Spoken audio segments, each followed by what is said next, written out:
Projet d'accord.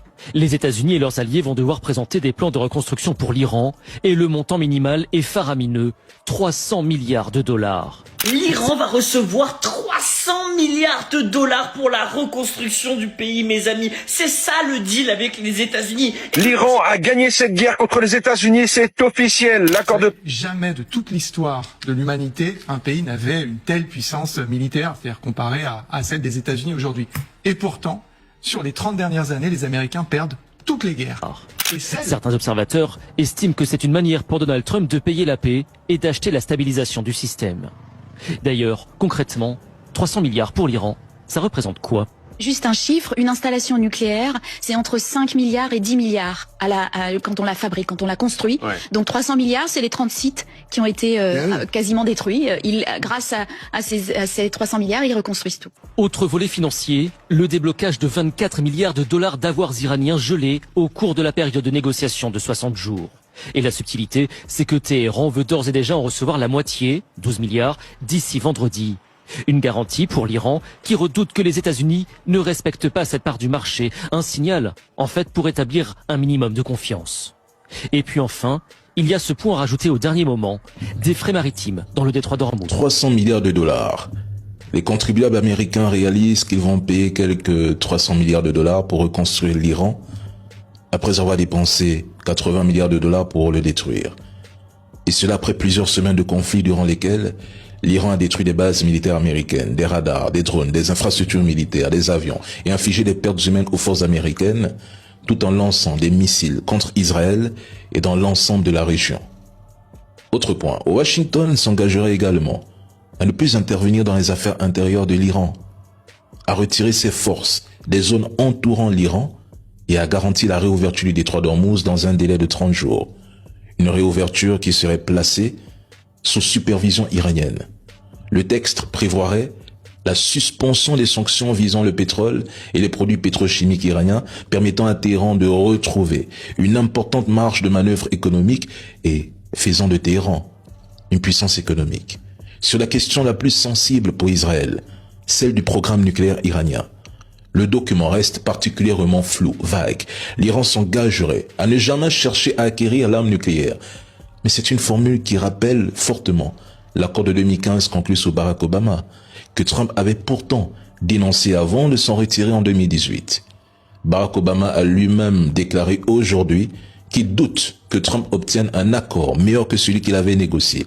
Il estime même que le futur accord pourrait être plus avantageux pour l'Iran. En gros, l'Iran sortirait du conflit avec une levée des sanctions, le déblocage de milliards de dollars, un vaste programme de reconstruction financé par l'Occident, le retrait des forces américaines de sa périphérie stratégique et plusieurs mois de répit diplomatique sans limitation nucléaire immédiate.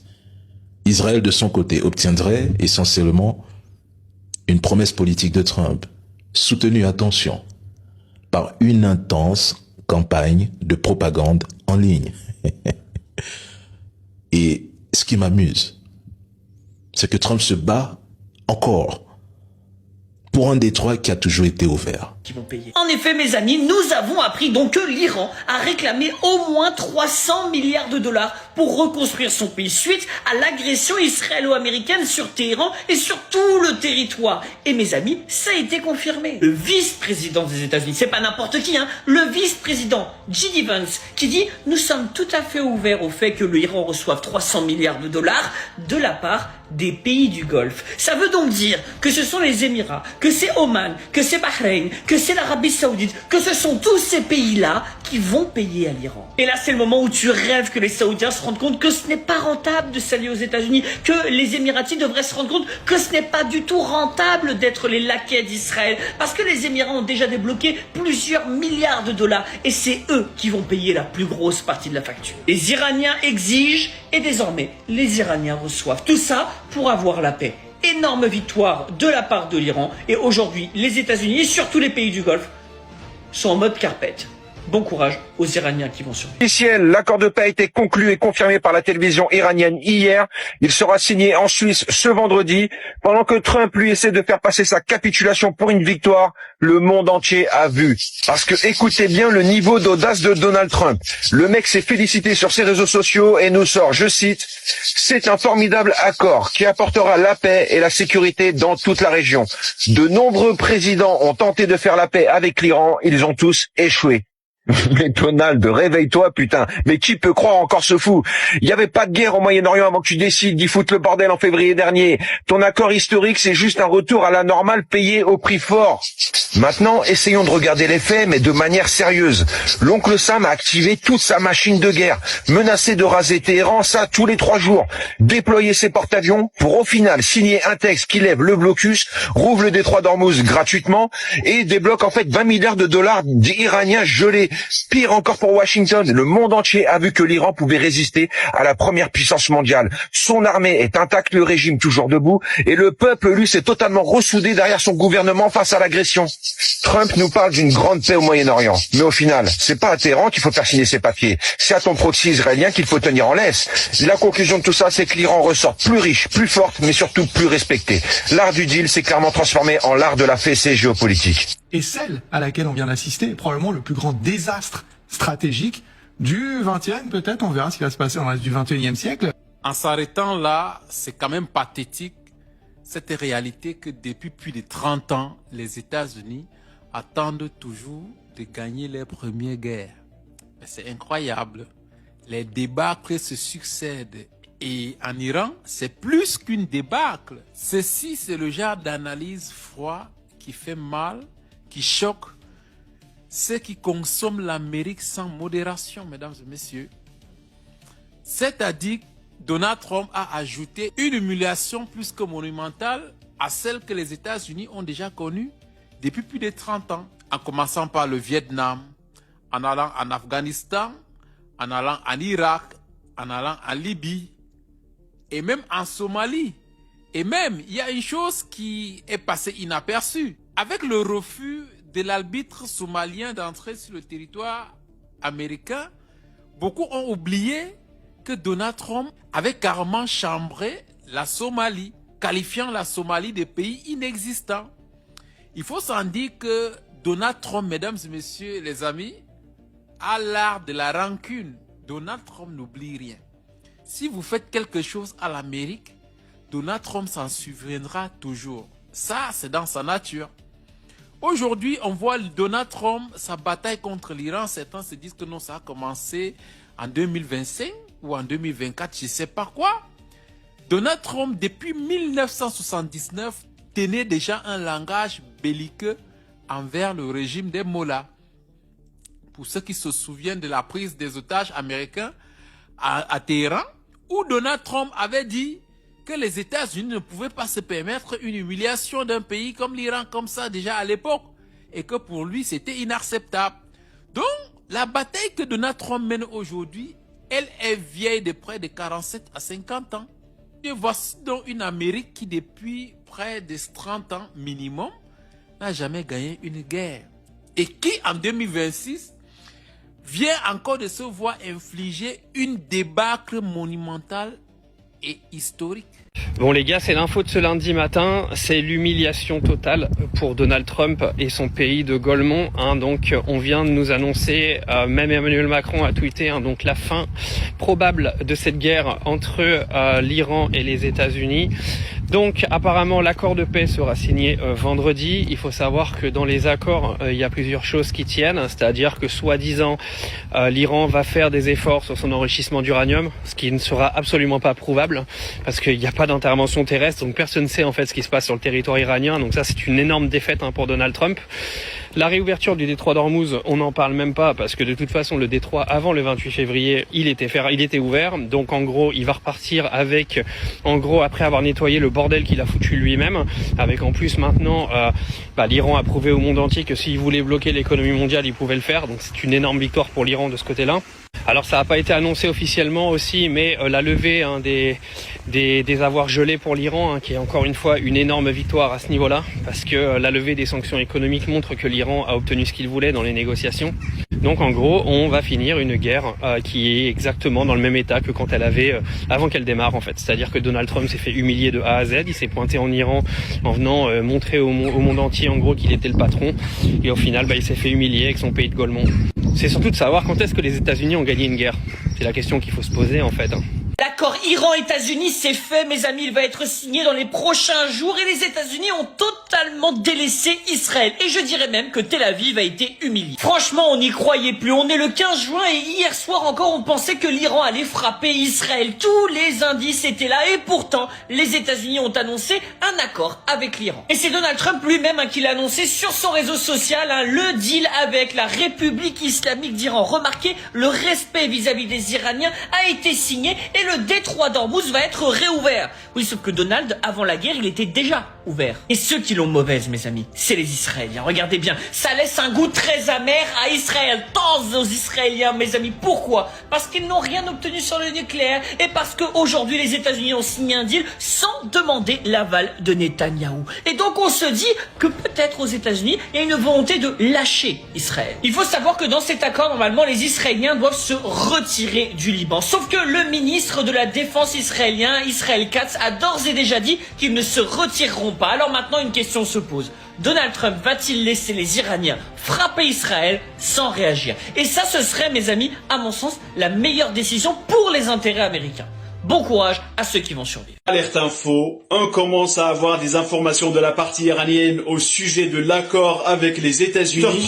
La diplomatie iranienne confirme cet accord et affirme qu'une profonde méfiance persiste envers les États-Unis. Les États-Unis ont encore beaucoup à faire avant de gagner la confiance des Iraniens, a dit le porte-parole du ministère des Affaires étrangères iranien, et d'ajouter que cet accord, censé être signé vendredi, n'est qu'une étape pour réduire les tensions et mettre fin à la guerre. Les Iraniens ne veulent pas signer les yeux fermés. Ils assurent que des frais de service maritime seront facturés dans le détroit d'Ormuz et que les États-Unis ont bien confirmé cette clause du contrat. J.D. Vance a d'ailleurs dit il y a à peine 30 minutes qu'il espère que le détroit redevienne gratuit à long terme. Les Iraniens ont assuré que les États-Unis se sont engagés à verser des compensations et à débloquer des fonds au profit de la République islamique. L'Iran exige également que les États-Unis puissent garantir l'arrêt de la guerre au Liban. Et une toute dernière chose, le Hezbollah vient de remercier l'Iran de l'avoir inclus dans cet accord. Chers amis du monde entier, Donald Trump est fier comme un enfant qui a reçu son cadeau de Noël. L'accord avec la République islamique d'Iran est désormais finalisé. Félicitations à tous. J'autorise par la présente l'ouverture sans péage du détroit d'Ormuz et simultanément la levée immédiate du blocus naval des États-Unis. Navires du monde entier, mettez vos moteurs en marche que le pétrole coule à flot. En décembre 2025, personne n'aurait imaginé que 4 mois ou 5 mois plus tard, l'Iran deviendrait un Père Noël qui distribue des cadeaux aux États-Unis. C'est-à-dire que Donald Trump, qui se positionnait en papy méchant, aujourd'hui est devenu tout docile parce qu'il a reçu un cadeau de la part des Iraniens qui l'ont promis notamment la paix qui sera signée mercredi prochain. Mesdames et messieurs, c'est quand même incroyable et pathétique. Donald Trump qui sortait les muscles, qui voulait faire la paix par la force, aujourd'hui a été obligé de supplier l'Iran au point où cet accord de paix est comme un gros cadeau de Père Noël qui est tombé entre les mains de Donald Trump. Mais c'est pas possible. C'est ça donc, mesdames et messieurs, les États-Unis.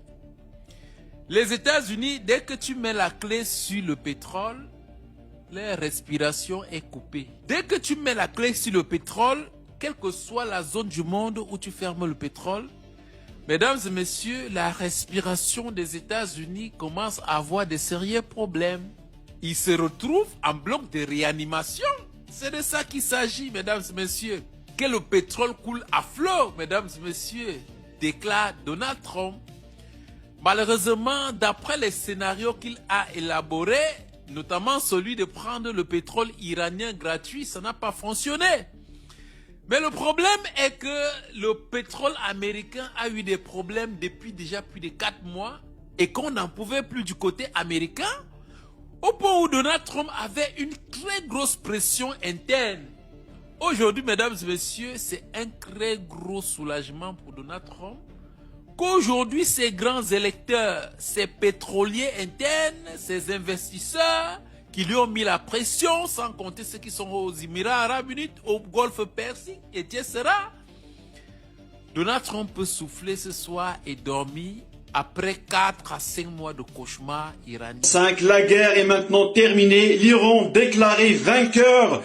Les annonces se sont multipliées toute la nuit de part et d'autre. Je vous dis tout. À 23h30, Trump a déclaré que l'accord avec la République islamique est désormais finalisé. J'autorise pleinement la réouverture du détroit d'Ormuz et parallèlement la levée immédiate du blocus naval américain, a-t-il dit. À minuit 15, la télévision iranienne a relayé l'annonce du vice-ministre des Affaires étrangères iranien Kazem Garibabadi. Ce dernier a dit que l'accord avec les États-Unis instaure la fin immédiate de la guerre et la fin des opérations militaires sur les différents fronts, y compris au Liban. À minuit 25, l'Iran se déclare vainqueur de la guerre déclenchée par les États-Unis et Israël. L'ennemi qui a attaqué pour concrétiser ses intentions malveillantes a vu tous ses objectifs réduits à néant et la République islamique a remporté de grandes victoires dans cette guerre, ont déclaré les Iraniens. À minuit 30, une annonce américaine dit que J.D. Vance et Trump assisteront à la cérémonie de signature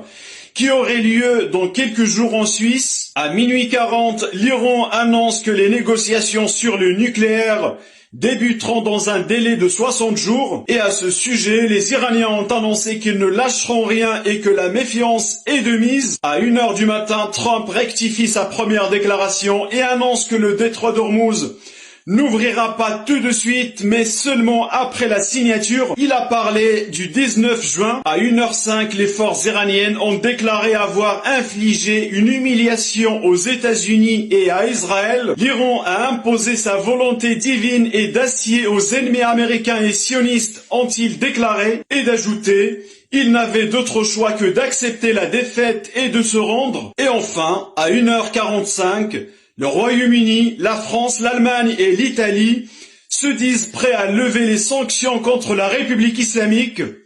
Vive la paix!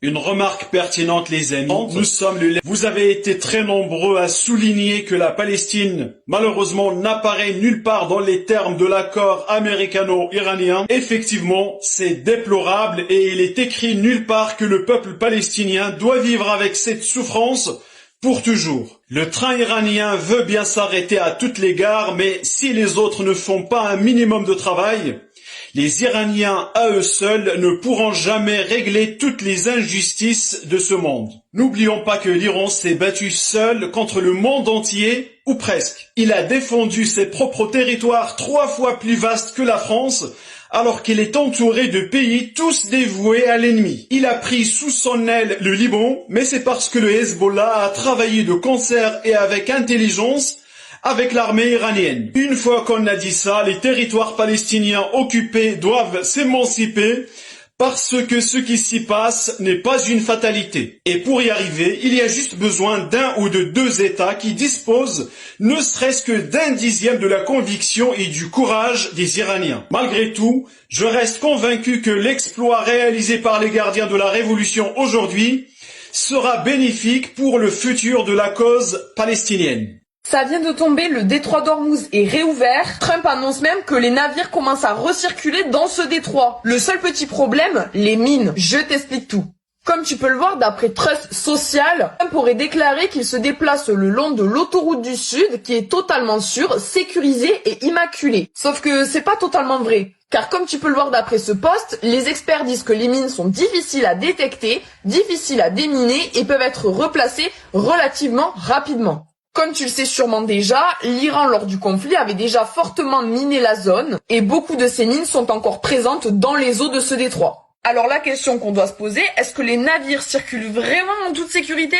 Eh bien pas vraiment. Car comme tu peux le voir, un déminage est en cours par l'US Navy avec des drones sous-marins. Le problème, c'est que ce processus peut prendre des semaines, voire même des mois. Et Trump, quant à lui, minimise les risques. Donc comme tu l'auras compris, la navigation est bien réouverte. Mais la question qu'on doit se poser, à quel prix? En attendant, bien évidemment, je serais curieuse d'avoir ton avis, alors n'hésite pas à me le dire en commentaire. Et si tu souhaites avoir plus de news, pense bien à t'abonner. On n'a pas tous les détails, mais on a l'essentiel de l'accord qui sera signé vendredi. Citez-moi, écoutez la dame, et citez-moi un seul point en faveur des Américains. Citez-moi un seul, hein. Suivez. À Genève, vendredi dans 5 jours, pour la signature officielle. Alors que contient-il ce protocole? Dans cette copie iranienne, on compte 14 points qu'on pourrait résumer en 3 grands chapitres. Premier chapitre, les points de convergence, ceux qui conviennent à tout le monde. Premier point, la fin des combats. Les armes se tairont pendant 60 jours. Le deuxième point qui semble consensuel concerne le respect de la souveraineté de l'Iran. Les États-Unis s'engagent à ne pas intervenir dans nos affaires intérieures. Deuxième chapitre, ce qui est remis à plus tard, à commencer par le plus important, le nucléaire. Rien n'est dit sur les 440 kilos d'uranium, rien n'est dit d'uranium enrichi, rien n'est dit sur les règles d'enrichissement. Pas un mot non plus sur le balistique, les missiles. Tout cela doit faire l'objet de discussions à venir. Deuxième point, la réouverture du détroit. Si l'on comprend bien le message de Donald Trump, c'est pour tout de suite. Navires du monde, démarrez vos moteurs, ouvrez les vannes. Au contraire, l'agence de presse iranienne MER évoque une réouverture dans un délai de 30 jours. 30 jours. Enfin, troisième chapitre, les sujets qui fâchent. Le premier, le paiement de toutes les destructions en Iran, estimé à au moins 300 milliards de dollars. J.D. Vance a été interrogé là-dessus, il semble l'exclure. Il renvoie la balle aux pays du Golfe, l'Arabie Saoudite, les Émirats Arabes Unis ou encore le Qatar. Deuxième point qui fâche, deuxième sujet qui fâche, le déblocage des fameux avoirs gelés iraniens. L'Iran exige la restitution de 24 milliards de dollars de fonds gelés dans les 60 jours et la moitié avant le début des négociations. Totalement trompeur, répond un responsable américain interrogé par Axios. Rien ne sera débloqué sans un engagement préalable de l'Iran à faire ce qu'il dit. Sous-entendu, la réouverture du détroit d'Ormuz. Conclusion, on voit peu de points de convergence, beaucoup de points renvoyés à plus tard et 2 gros sujets d'achoppement. Ils vont payer, ils vont dégeler l'argent, ils vont payer l'argent. Ça parle de plus de 100 milliards pour reconstruire l'Iran. Les Américains, ils gagnent quoi là-dedans? Tout ce qu'ils pouvaient gagner est remis à plus tard. Ah non, j'ai trouvé. Ah oui, je viens de réfléchir. Ils gagnent un truc. La fin de la guerre, la fin du bourbier, le retour à la maison, la respiration. Quand tu respires comme ça sans problème, de toute façon c'est doux. La respiration tranquille.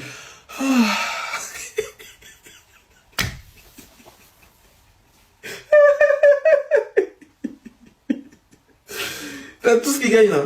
C'est tout. Tu vas beau me dire en commentaire, voilà ce qu'ils gagnent. Et de ce qu'ils viennent de nous citer, ce qu'ils pouvaient gagner, c'est plus tard. C'est plus tard dans les vraies négociations qui sont censées durer 60 jours après. Négociations avec les Iraniens, 60 jours dans le nucléaire. Les premières négociations avec Barack Obama, ça a duré 14 ans. Lui, il fait ça en 60 jours. Les Iraniens vont le balader. Les Iraniens vont le balader. Quand ils vont retourner leur porte-avions, tout là, les Iraniens vont le balader. Ils vont tourner plus fort en matière de négociation que les Iraniens, tu meurs. Ils vont le balader, ça va durer les années. Si ça se trouve, il va finir son mandat là-dedans. Il va devenir chèvre. Il va faire quoi? Il va ramener ses porte-avions.